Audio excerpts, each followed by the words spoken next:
धान उत्पादक शेतकऱ्यांच्या मुद्द्यावरून विधानसभेत सुधीर मुनगंटीवार आक्रमक। धान उत्पादक शेतकऱ्यांना बोनस देण्याबाबत जीआर कधी काढणार? चर्चा मंथन बैठकांमध्येच वेळ घालवणार का? मुनगंटीवारांनी आपल्याच सरकारला सुनावलं।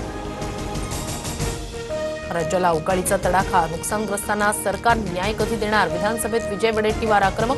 तर मुख्यमंत्री फडणवीसांसोबत चर्चेनंतर नुकसानग्रस्त भागांच्या पंचनाम्याचे आदेश देऊ, बावनकुळेंची माहिती।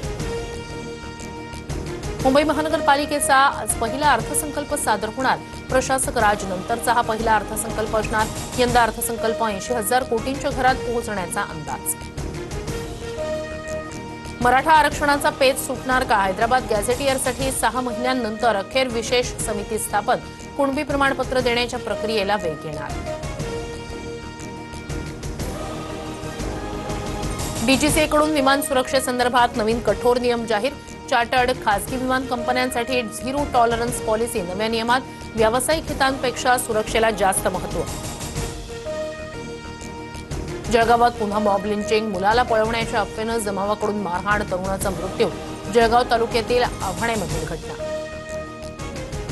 कांदा निर्यात अनुदानाच्या 50% कपातीच्या निर्णयावर केंद्र सरकारचं यू-टर्न, 24 तासाच्या आत निर्णय रद्द।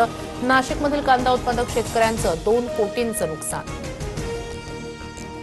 विदर्भ आणि मराठवाड्याला अवकाळीचा तडाखा, परभणी, हिंगोली, नांदेड, इंदापुरात उभी पिकं आडवी। अनेक गावांना गारपिटीचा फटका, बळीराजा पुन्हा संकटात। माओवाद्यांचा सर्वोच्च कमांडर देवजीचं आत्मसमर्पण, 42 वर्ष, 5 राज्यात दहशत निर्माण करणारा देवजी अखेर तेलंगणा पोलिसांसमोर शरण।